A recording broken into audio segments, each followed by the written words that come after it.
When I was asked to give a contribution on clinical, psychological and psychiatric approaches to radicalization in the Netherlands, I had two reservations. One is, and I should note this beforehand, I am an academic and I do not represent the government in any formal capacity. So as a result, I cannot speak on behalf of the Dutch government.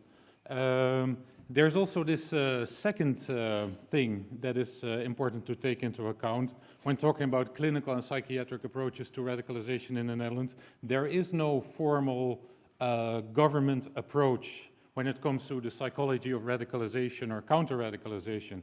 There are separate initiatives that do reflect a particular thinking about radicalization, but it's not necessarily the case that there is a unified doctrine on radicalization in the Netherlands.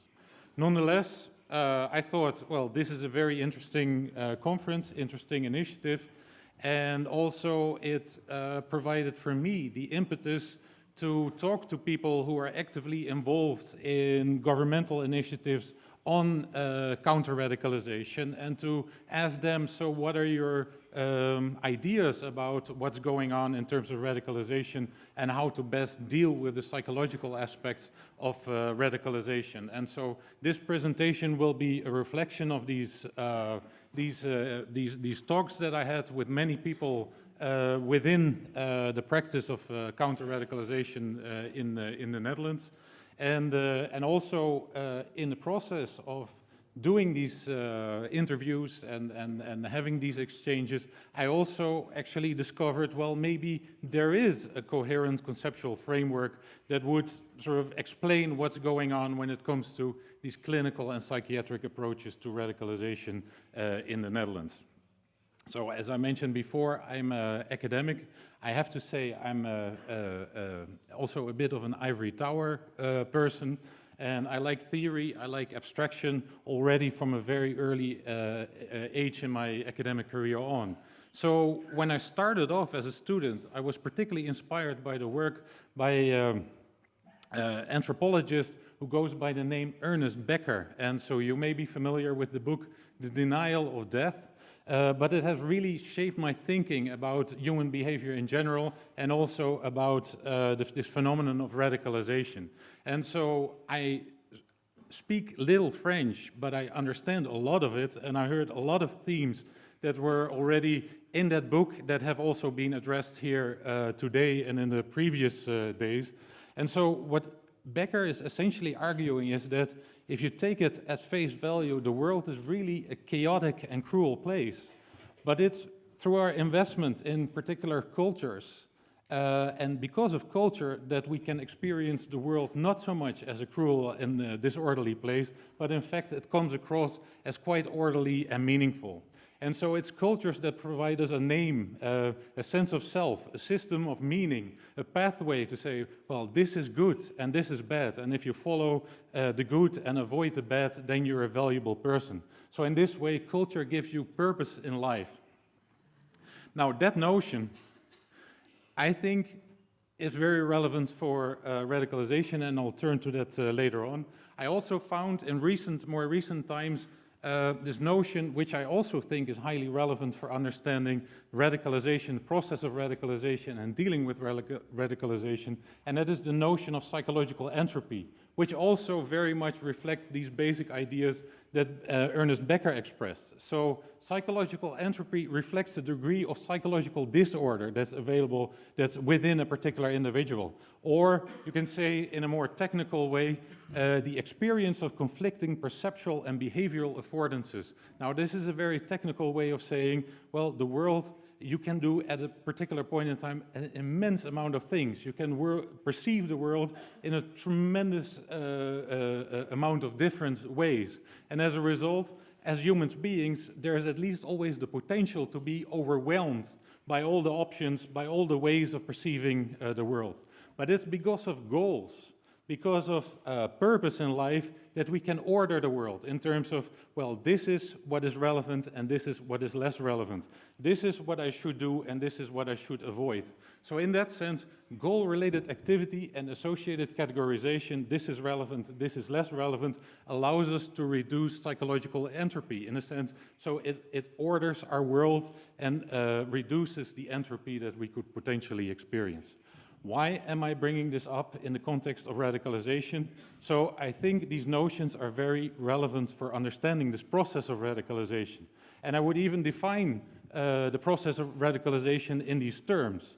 And that is what I've done. So radicalization is about increasingly strong goal commitment to reduce psychological entropy after frustration of central goals.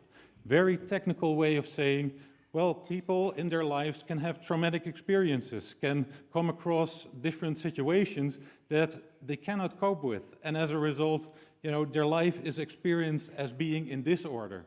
And then suddenly there is the calling that says, come with us, follow our path. We explain what's going on. We explain what is good, we explain what is bad. And if you fight for the good and fight against the bad, then your life suddenly becomes meaningful. And so when people experience this sense of disorder, this sense of entropy, then they may be particularly sensitive to these kind of callings that suddenly provide new order, new meaning to their existence.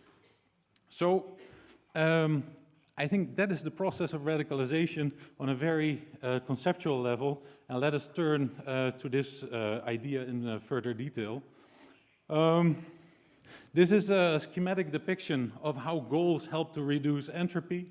And if you look at the left, it's essentially a situation where somebody has a clear goal in mind. Suppose, for instance, if you apply this to me, my understanding of myself as an academic, and as a result, I go to conferences quite often, which is a specific goal. And when I'm at these conferences, so for instance, when I'm at Paris, I know every day I should go to this auditorium and avoid all the other things that Paris also provides.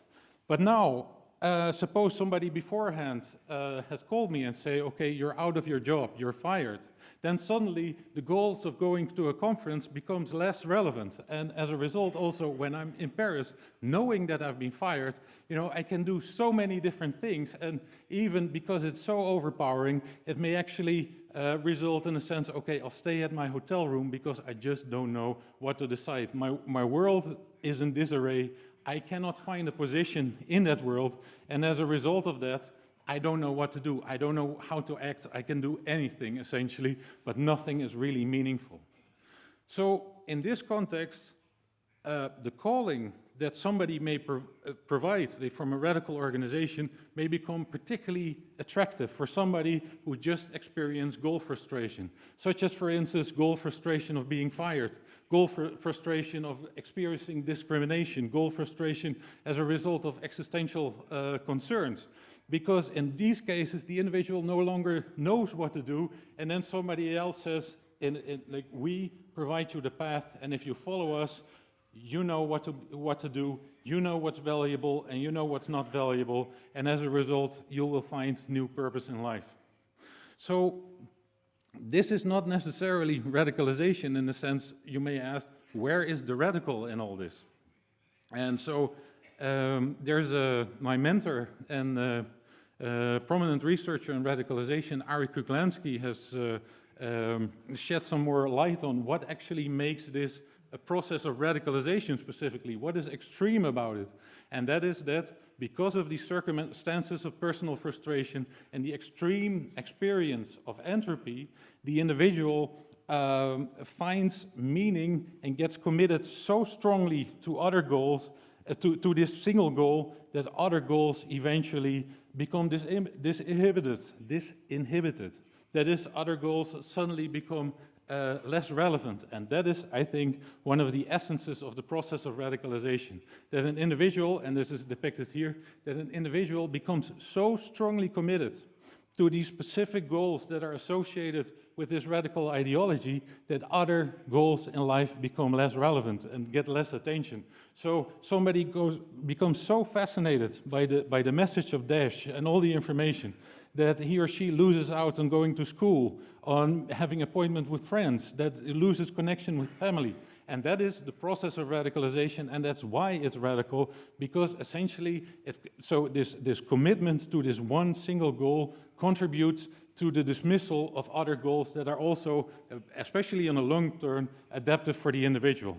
But it's very important to remember in this process of radicalization that for the individual itself, it's actually, especially in the short term, a very adaptive process in the sense that this strong goal commitment allows the individual to find new order in the world, to find new meaning in life. And as a result of that, so there is considerable psychological benefit to becoming a radical, to this radicalization process, and that is, it helps to simplify the world, it allows to structure the world, and also it identifies so what is valuable to pursue and what is not valuable to pursue. It identifies what is good to fight for and also what is good to fight against. And that essentially allows the individual to function again as a meaningful person. And from a psychological perspective, this is a considerable contribution of radical ideas to individual functioning. So both in experimental context as in field research, I find some evidence that this process is actually relevant for understanding radicalization. And so I did a lot of studies on what happens when students, mostly, are reminded about their own death. And so there are some remarkable findings when you remind students about their own death. For one thing, they become more favorable about the groups they're part of, so they experience more in-group favoritism. But also, when they're reminded about death, they become more negative about groups they're not part of. And people who have dissimilar opinions, people may actually, like the students who are reminded about death, may actually aggress against dissimilar opinions. So they may actually be afraid of the other. Also, in more recent time, this analysis has been directly applied to phenomena related to terrorism and radicalization.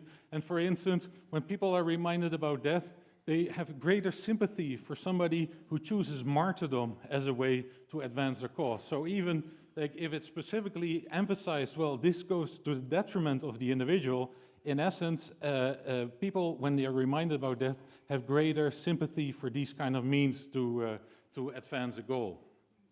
So this suggests that, at least in the ivory tower, there is some evidence for these processes.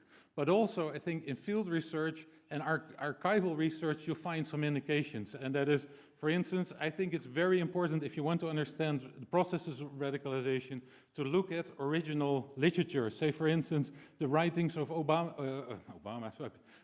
bin Laden.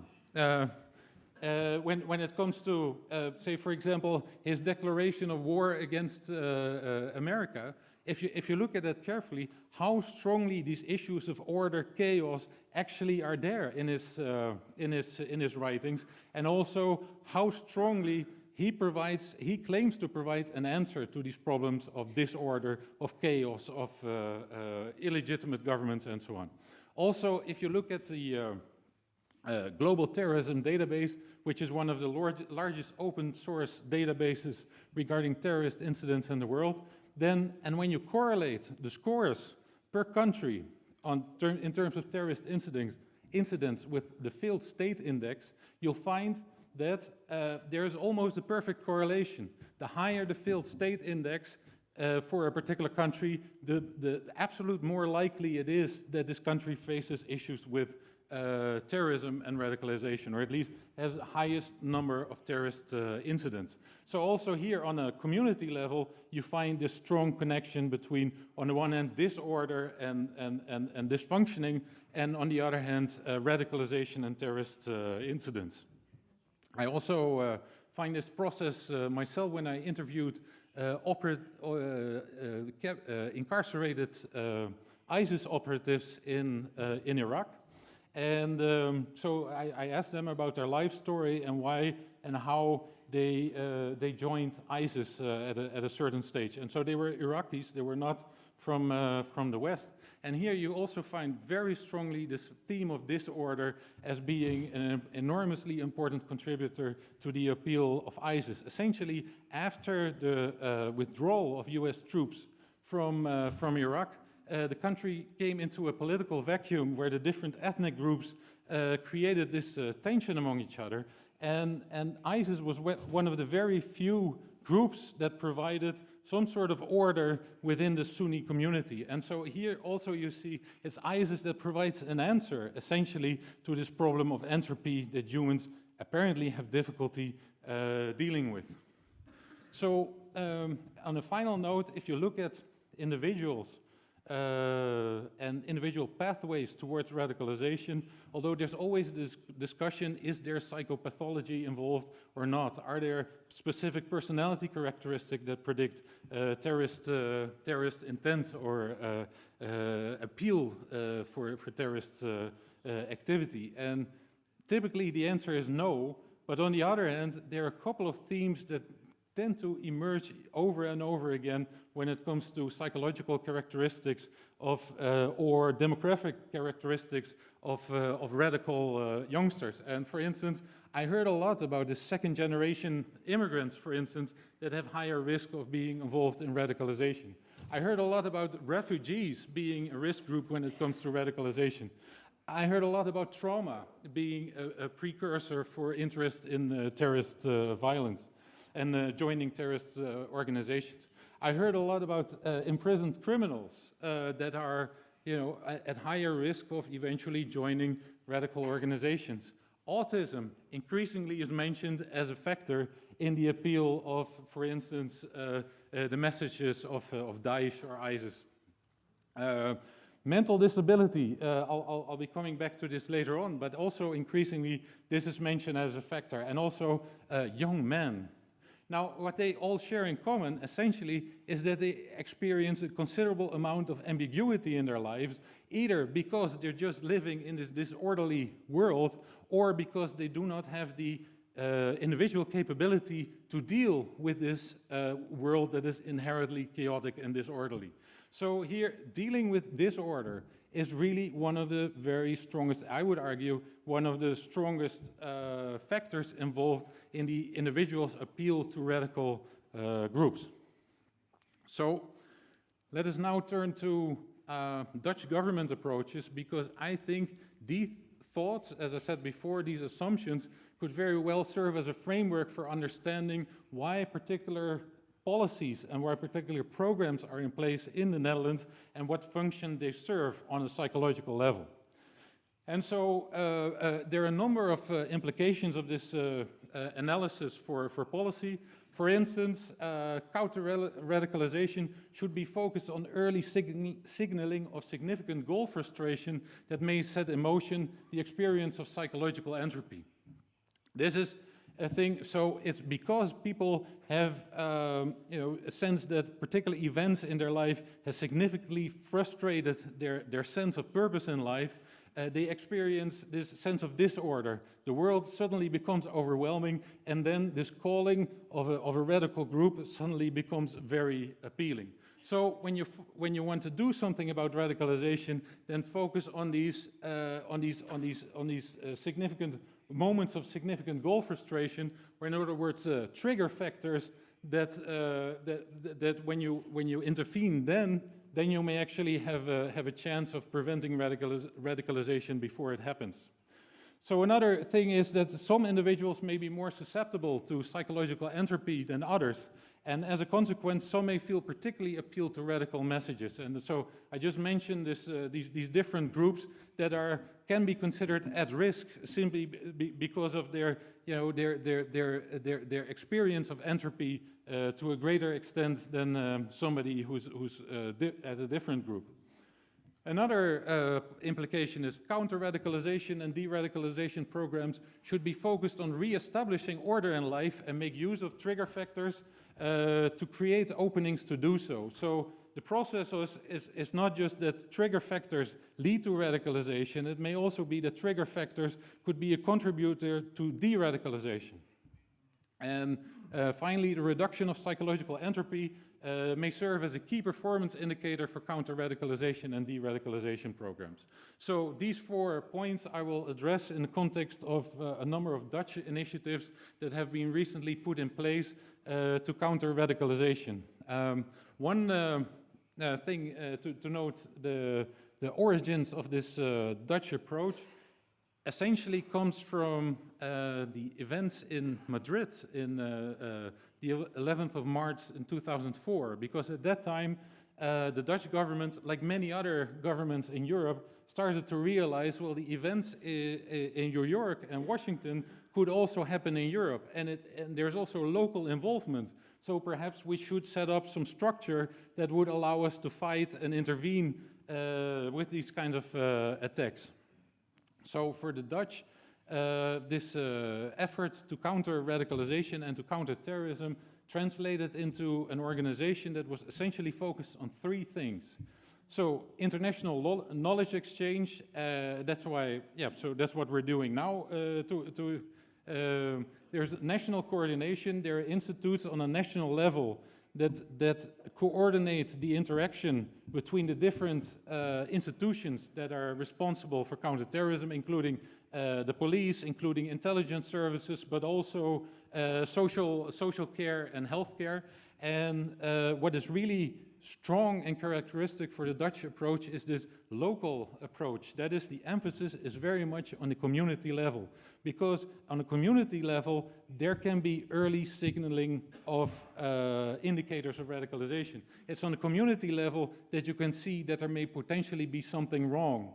And so for all the investments that have been put in countering radicalization and countering terrorism, the mainstay has been very much on these the local initiatives, and it's really the cities, municipalities, more so than the national at the national level, that most activity when it comes to dealing with issues of radicalization takes place. So a number of initiatives that directly pertain to the analysis. For instance, the Ministry of Social Affairs and Employment. Note that this is not like a security-related department, but really a social department, has come up with this initiative, what they call trigger factors. And so if you cannot read it, don't worry, it is in Dutch. So I'll walk you through it. But so they have this information system in place, the infographic, that allows community workers, people who are within the community, for a particular reason, let's say community police, social workers, teachers, to get information when they encounter something that they may associate with radicalization. And so this system of detecting trigger factors is based on, well, first identifying particular trigger factors that may indeed contribute to radicalization. So again, it's difficult to see, but it includes on a personal level things like confrontation with death is identified as a very strong impetus for radicalization. There is issues of social isolation. There are issues of discrimination, issues related to unemployment or being fired, and issues of dealing with, of getting in contact with the authorities for reasons, so you're arrested for a particular reason. And these are on a personal level identified as factors that may eventually contribute to radicalization. Actually very similar to this general entropy, so trigger event entropy radicalization perspective that I've provided. On a community level, there's the issue of encounters with somebody who has radical opinions. So encounter with an agent of radicalization, that could be something that could eventually contribute to radicalization. And also on a societal level, so for example, the public debate regarding Islam, regarding Muslims, is also identified as a potential source for radicalization. So in case you're interested, I encourage you to Google for the infographic trigger factors. I believe there's an English version of it. The point I want to make here is that this type of information that is developed on a national level develops people who are involved in the communities to identify trigger factors that may contribute to radicalization. And also, secondly, there is for each particular function within that community, say for police, for teachers, for social workers, there's a particular description of when they encounter these issues, what they should actually do. And so, for instance, take for a policeman, if somebody is involved, like has a function of community as a community policeman, this policeman may encounter somebody who just has been confronted with death and is just excessively talking about death. And so then the policeman may ask, so how do you deal with this? So the policeman may ask for himself, how do you deal with this situation? And then, so the information provided by the government gives some guidance on how to act on this. And so, for instance, so when it comes to confrontation with death, it's mentioned, and again, I understand you won't be able to read it, but I'll walk you through it. The information says, confrontation with death has been identified as a significant factor that may eventually promote radicalization. Also note, so that's told to the police, note that the police typically does not deal with these issues. Police should be involved with fighting crime rather than talking about death and existential issues. But still, if you find that this confrontation with death leads to an isolation of the individual, an increased attention to violence, maybe then you should actually do something about it and discuss with other helpers, let's say psychological care, what can best be done with this individual who is confronted with death. Then, if these initial conversations lead to the conclusion among the policemen, the practitioners, that this person should be, is subjected to, could be subjected to further radicalization, then this person is referred to a more specialist unit. Oh, pardon. Is back on? Oui, yeah. So, okay. So then the individual is referred to a more specialist unit consisting both of specialists in healthcare, psychiatrists, but also people from intelligence and security, and they then decide, are we dealing with a potential, like somebody who could potentially radicalize and either do society harm or do him or herself harm by traveling to Syria. So if then there's a positive assessment, this individual is subjected to further care, whereby, so often like the greater municipalities in the Netherlands, like Amsterdam, have their own facilities to set up a personalized care program, and there are also, for the smaller municipalities, there's a national support center for extremism. And so this support center for extremism regarding to support center for referrals regarding extremism, they take individuals who have been identified within the communities as potential radicals, and then they set up a personalized care program to make sure that these individuals stay within society rather than outside of society. And there are a couple of remarkable findings in this center. And so one is that a significant number of referrals at this point in time have autism spectrum disorder and issues related to mental retardation. And so this in itself gives some further food for thought what the nature of radicalization is currently in the Netherlands. So it may actually be in other places around Europe and around the world, it may be lower. But still, I think for the Netherlands, this is a significant factor. And also, yeah, so in the light of this general perspective of people experiencing disorder, this primarily refers to the capability to establish some order in life. It's the people with autism spectrum disorder and mental retardation that have especially difficulty in establishing a sense of order simply because of their mental capabilities. So once somebody enters this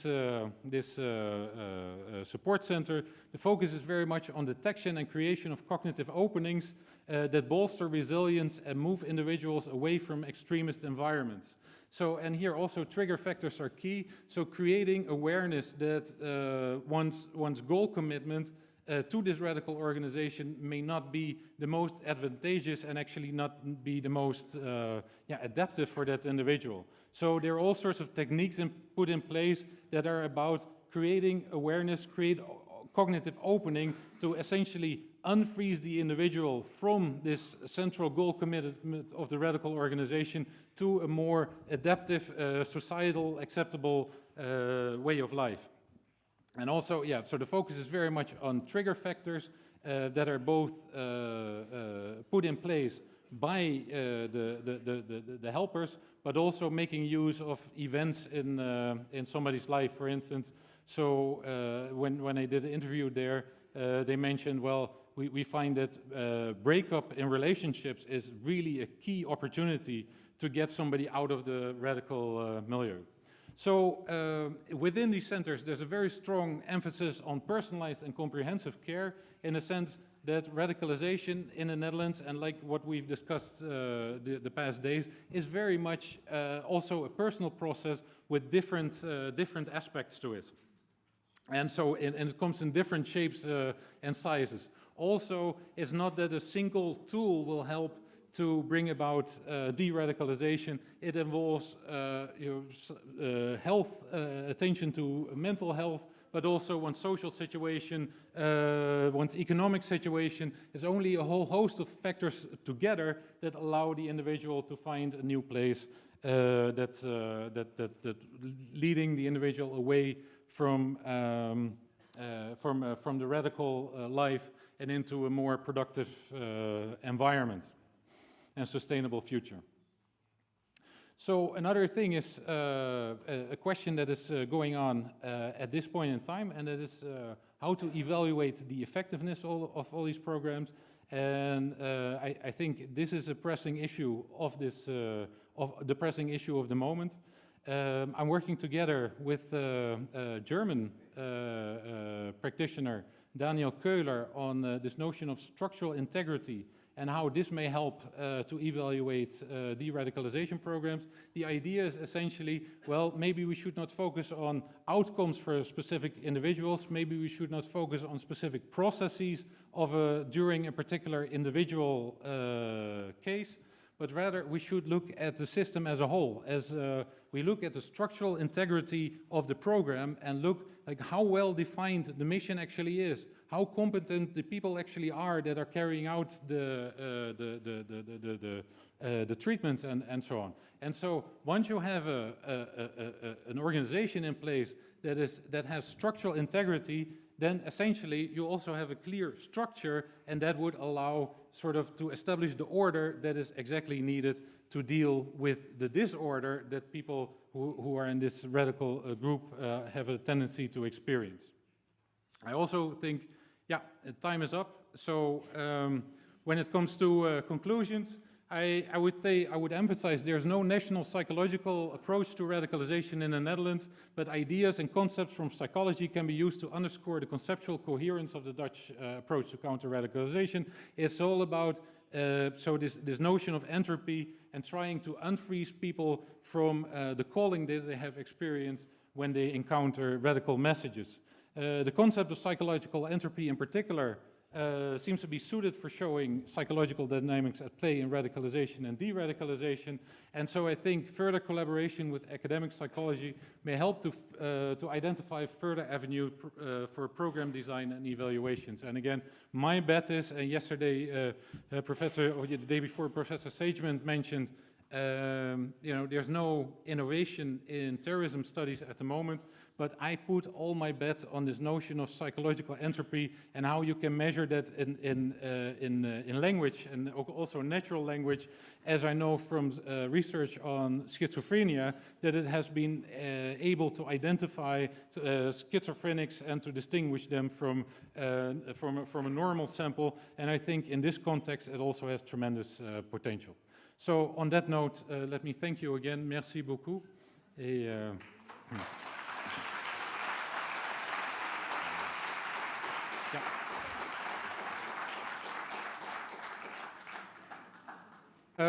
So I understand it, but you have to help me with particular words, and also note that in writing the words tend to be more difficult than in saying. So une boussée, une phare, une balise. What is it? If radicalization is seen like a compass or a lighthouse, what is the storm that leads people to it? Yeah. So and that's what I'm saying. So for the first question, so what if radicalization is the lighthouse? What then is the storm? Beautiful question. Thank you for that. So I would argue that it depends on the individual that sees the lighthouse. And so for some individuals, so for example, in the case of autism, it is this disorder in the social world. But that doesn't mean that in general, like for everybody, this disorder in the social world is the storm. But if you go, for instance, to Iraq and say what the storm is there, it is essentially the withdrawal of the US from Iraq and the complete chaos and disorder that happened there. So then the storm is essentially an issue of state control and loss of state control that created it. But in both cases, it is really about disorder and losing grip on the world. And then, so the lighthouse provides indeed the beacon to orient towards in these turbulent waters. So I would say it's different for different individuals in different circumstances. Pour la présence d'autistes dans ce, well, so on the autism, that's what I so it's also for them, the storm is this tremendous complexity of the social environment that they cannot cope with. And so then there is a story about, very simple, it's the good versus the bad. It's and follow these simple steps, and then you'll know what to do. So it's essentially these what the radical groups are very good at is presenting the world in black and white in very simple terms, and as a result of that, for somebody with autism spectrum disorder, this may be particularly appealing relative to a worldview that contains various shades of gray. In the Netherlands,